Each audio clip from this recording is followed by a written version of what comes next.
Assalamualaikum warahmatullahi wabarakatuh. Saya siswa dari SMA Negeri 7 Depok.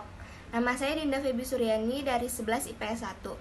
Saya akan menjelaskan tentang latar belakang Renaissance. Renaissance adalah kehidupan pada masa abad gelap begitu terkekang karena dominasi gereja. Middle Age merupakan zaman Eropa sedang mengalami masa suram. Dominasi gereja sangat kuat dalam segala aspek. Agama Kristen sangat memengaruhi berbagai kebijakan-kebijakan yang dibuat pemerintah. Dengan lahirnya Renaissance, seperti cahaya bersinar. Mungkin Eropa tidak bisa merasakan masa modern tanpa Renaissance. Masuknya Islam ke Romawi Timur. Konstantinopel sebagai ibu kota kerajaan Bizantium yang paling berpengaruh di dunia, didirikan oleh Kaisar Konstantinus I. Sejak Kaisar Theodosius II berkuasa, agama Kristen menjadi agama resmi. Beberapa tahun berikutnya, Rasulullah SAW pernah berkirim surat ke Kaisar Heraklius. Rasulullah mengajak ia memeluk agama Islam, namun ia belum siap. Upaya menaklukkan kerajaan Romawi sudah dimulai sejak masa Rasulullah dan dilanjut oleh Khalifah Islam. Pada masa Khalifah Umar radhiyallahu anhu, Panglima Khalid bin Walid hanya mampu merebut sebagian wilayah Romawi di daerah Damaskus dan Palestina. Salahuddin al-Ayyubi hanya mampu membesarkan Al-Quds, belum bisa menaklukkan Konstantinopel. Penaklukan dilanjut pada pemerintahan Abbasiyah, dilanjut Khalifah Harun ar-Rasyid hingga Abu Ayyub al-Asy'ari gugur. Akhirnya penaklukan terkabul melalui Sultan Muhammad al-Fatih. Kota Konstantinopel ditaklukkan, kekaisaran Romawi berakhir. Kota itu berganti nama menjadi Istanbul sekaligus ibu kota kerajaan Ottoman. Bagaimana keadaan Eropa dalam bidang sosial, ekonomi, politik, agama, dan pengetahuan masyarakat setelah Islam menguasai Eropa?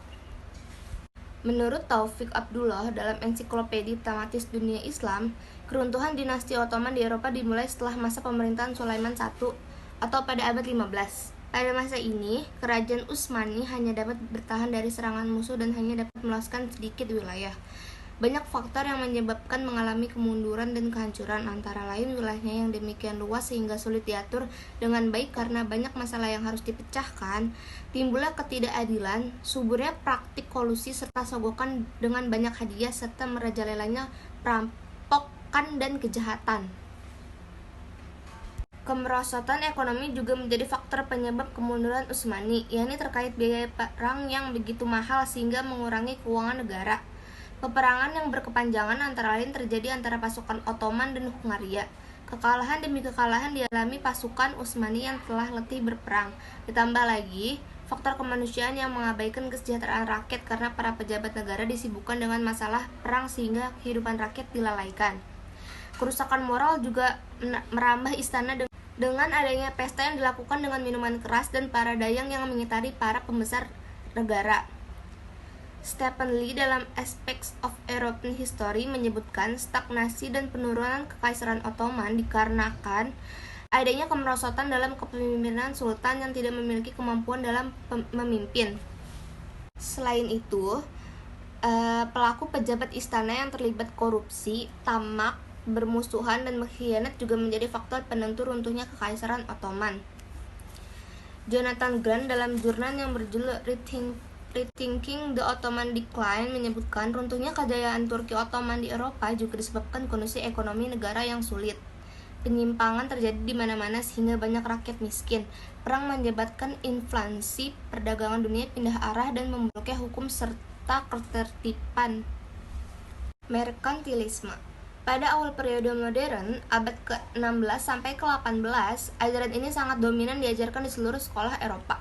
Kebijakan ini untuk pertama kalinya memicu intervensi suatu negara dalam mengatur perekonomiannya. Pada masa ini pula sistem kapitalisme mulai lahir.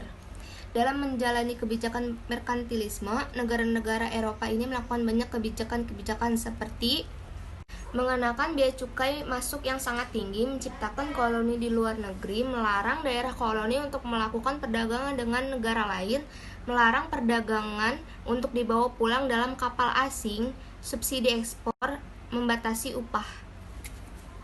Sekian dari saya, maaf bila banyak kurangnya. Assalamualaikum warahmatullahi wabarakatuh.